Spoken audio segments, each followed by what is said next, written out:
Olá a todos, sejam bem-vindos a mais este Lamello Guia. Hoje a gente vai falar de tudo o que ninguém falou sobre Barbie, mostrar a verdadeira intenção por trás do filme e como a famigerada lacração, presente em cada momento do filme, funciona ao mesmo tempo como propaganda e como distração para o que realmente está acontecendo. Mas antes de começarmos a análise, não se esqueça de deixar o seu like, se inscrever no canal e compartilhar nas suas redes para ajudar a gente a chegar a mais pessoas e a melhorar nosso conteúdo. Dito isso, vamos ao vídeo. A primeira bomba a ser estourada aqui é que esse filme, e como foi lançado, simplesmente prova que a Warner está tentando matar a indústria de filmes de super-herói de propósito. Porque eles sabem fazer marketing, sabem estourar bolhas e captar público para além do nicho. Os trailers de Barbie ocultaram completamente a intensa e constante discussão política e social que aconteceria nas telonas, mas mesmo depois de isso tudo ter sido descoberto, o interesse pelo filme não diminuiu. Pelo contrário, na verdade, foi justamente essa característica que fez o filme repercutir absurdamente nas redes sociais, provando de uma vez por todas que, infelizmente, sim, a lacração pode ser muito lucrativa. Como o próprio filme chega a dizer. Basta que a propaganda tenha sido suficientemente bem arquitetada, e aqui é interessante ressaltar que, nesse caso, foi gasto mais com propaganda do que com o filme em si, como lemos nessa notícia do site Terra. Abre aspas. Executivos de estúdios rivais estimam que a Warner gastou 150 milhões de dólares para promover Barbie, mais que custou produzir o filme, orçado em 145 milhões de dólares. Mas o retorno do investimento pode ser verificado com a superação das expectativas de sua bilheteria, com impressionantes 337 milhões de dólares arrecadados no fim de semana de estreia em todo o mundo. Além disso, boa parte dos custos foram pagos por parcerias. A estratégia incluiu uma série de produtos, que vão desde um Xbox Fuchsia até um moletom cropped da Balmain de 1.350 dólares, além de uma casa dos sonhos da Barbie na vida real disponível para reserva no Airbnb e um cruzeiro temático da boneca. Fecha aspas. Bom, agora contrastemos esse marketing genial com a publicidade medonha que arrumaram para o Besouro Azul, por exemplo, que foi feita à base de Manuel Gomes do Caneta Azul. E a única conclusão possível é que o flop do Besouro foi premeditado. Outra coisa importante é que, apesar da altíssima carga panfletária do filme, muitos interpretaram ele como sendo em verdade uma crítica à própria lacração, devido à forma boba e incoerente com que ele aborda certos temas. E olha, essa percepção não é injustificável. O longa realmente abriu margem para isso. A verdade é que, acima da guerra cultural, olhando de fora de ideologias, a gente consegue ver um quadro maior. Barbie provocou um monte de opiniões divergentes porque foi construído para isso. Isso mesmo, Barbie é um filme radicalmente feminista, e um filme que critica o feminismo e a militância radical, simultaneamente. Podemos ver o feminismo na maioria dos diálogos e na repetição constante da palavra patriarcado. E a crítica ao feminismo na cena em que Barbie é chamada de fascista por uma feminista e questiona o porquê, já que não controla o mercado. Outra possível crítica seria o Ken ter aprendido sobre o patriarcado por livros feministas, e depois ter tentado arranjar um emprego crente de que seria seu direito como homem, mas percebendo que não é bem assim. Ou seja, certos elementos parecem se contradizer. É também um filme misândrico, descaradamente, mas que também tira sarro da narrativa do privilégio masculino. É um filme que critica a ganância empresarial e os arquétipos que os homens impõem através dos produtos, ao mesmo tempo que declara sem segredos que esses mesmos homens podem usar a diversidade para lucrar. É um filme raso sobre uma personagem rasa. A Barbie sempre foi uma personagem absolutamente superficial. Mulher e bonita é basicamente tudo que ela é. Mas ela é superficial justamente para que as meninas se projetassem nessa superfície, para que houvesse identificação. E curiosamente, parece que tem muita gente projetando seus próprios ideais nesse filme também. Mas então, indo direto ao ponto, de que lado a Barbie realmente está? Do lado em que estiver a grana, do lado das corporações. Eu me sinto falando a coisa mais óbvia do mundo, mas parece que mesmo quem percebeu continuou no mesmo jogo da dicotomia política. As pessoas não percebem, ou não querem perceber, que estão todos sendo usados para um interesse maior. Geral, então, assiste o negócio, diz que amou, odiou, por tal ou tal motivo, vira discussão, polêmica, e ninguém parece nem ligar que no fim do dia, Warner, Mattel e outros demônios modernos saem de barriga cheia. É uma armadilha perfeita de atenção. Até isso, o próprio filme denuncia. Quando no final é lançada a ideia manjada de fazer uma Barbie com defeitos de uma mulher comum, no que, ao ser avisado que daria lucro, o CEO da Mattel aceita de bom grado.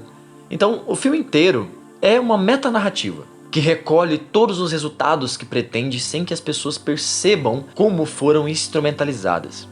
Elas e suas ideologias tão prezadas. Seja diversidade, empoderamento feminino, a agenda woke no geral, ou o oposto disso, o pensamento conservador e similares. No fim não importa, pessoas e ideologias são convertidas no combustível desse foguete rosa. Todas as posições de superioridade moral já estão assimiladas por estruturas monstruosas, mas que são muito sutis quando querem. Eu poderia ter feito esse vídeo só pra isso. É impressionante a gente ver como algo que parece tão despretensioso como uma comédia da Barbie com o Ryan Gosling como Ken pode ser uma metanarrativa que parece para cada um ter uma intenção e que tem como intenção parecer ser algo diferente para cada um. Mas bom, essa era apenas uma das intenções do filme. O choque de narrativas faz sentido dentro da história e dentro dos objetivos que o filme procurou atingir. Mas no geral, como dissemos antes, serviu mais como propaganda e distração, promovendo ao mesmo tempo que ocultava uma intenção muito mais terrível. Para explicá-la, precisamos ir ao coração do filme. Afinal de contas, Barbie é sobre o que mesmo? Só o trailer já diz tudo. Barbie é sobre um mundo perfeito, livre de praticamente qualquer tipo de dor, onde todos os dias são o melhor dia de todos para toda a eternidade. Mas que, repentinamente, esse mundo começa a ser invadido por elementos do nosso mundo caído. Aí a Barbie, de repente, começa a pensar em morte. Sim, algo bem específico e macabro, que deixa ela perturbada com razão, né? A gente descobre então que ela tá assim porque a mulher que um dia brincou com a versão boneca dela no nosso mundo tá pensando em coisas ruins e desenhando a Barbie em formas bizarras, estando triste e pensando em morte. Ou seja, através da arte, ela estava afetando a Barbie que existe no mundo perfeito das ideias, como a mulher central desse mundo. Não é exatamente o que o filme faz, também através da arte? A mulher desenha e o filme representa, com a Margot Robbie. A arte sendo usada para adoecer coisas dos mundos acima, adoecer as ideias. E se não fosse pela necessidade do roteiro criar um problema com o Ken, nem mesmo teria tristeza e sofrimento por parte dos coitados dos coadjuvantes do mundo do ideal feminino. Então podemos dizer até que essa inquietação do Ken foi projetada de fora, assim como a inquietação da Barbie com a morte, a partir do roteiro do filme. Ou seja, esse filme revela todo o plano daqueles que comandam a indústria de entretenimento, invadir os mundos ficcionais e matar os seres fantásticos que lá habitam. No próprio trailer é dito, os humanos só têm um final, ideias duram para sempre. Mas ao invés de reconhecer a superioridade da existência como ideia, no final temos a Barbie decidindo ficar no nosso mundo. E não bastasse isso, o filme termina com ela indo no ginecologista. Ou seja, a perda da inocência se completa.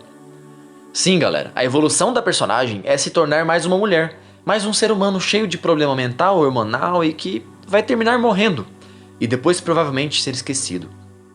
O fim do filme é a aceitação da degeneração e da morte, vinda justamente de um ser que deveria fazer o contrário, mover as mulheres em direção a si, como era a intenção por trás do conceito da Barbie.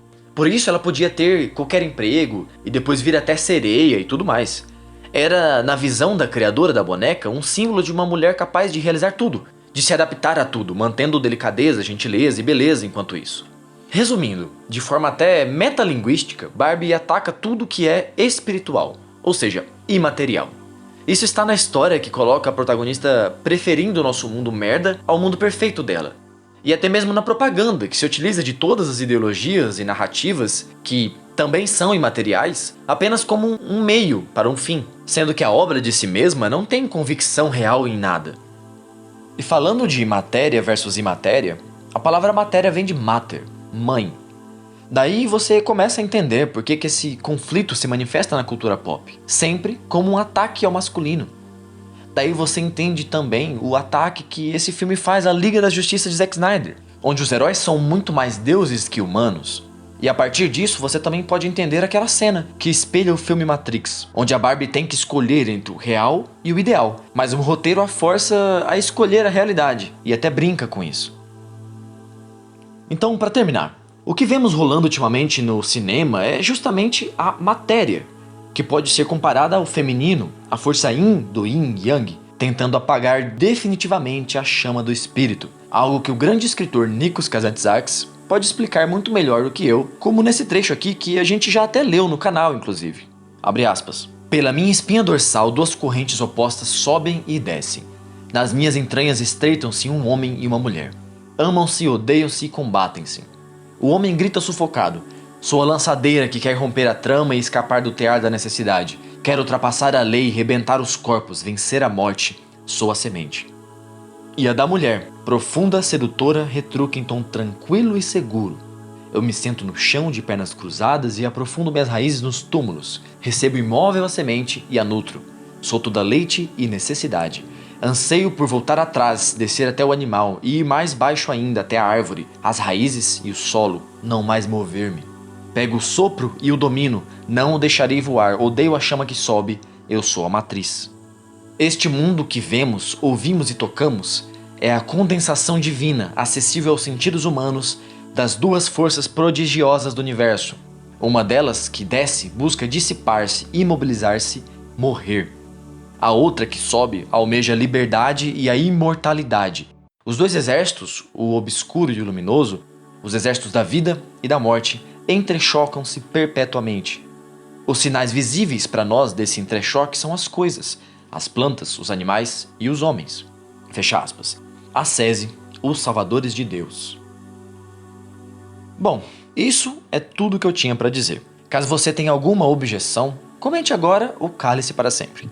Caso você tenha alguma dúvida ou sugestão, também não se acanhe. No mais, não se esqueça de curtir o vídeo, se inscrever caso ainda não seja inscrito, ativar o sino e tudo mais. Nova Gênesis agradece a sua audiência e até a próxima.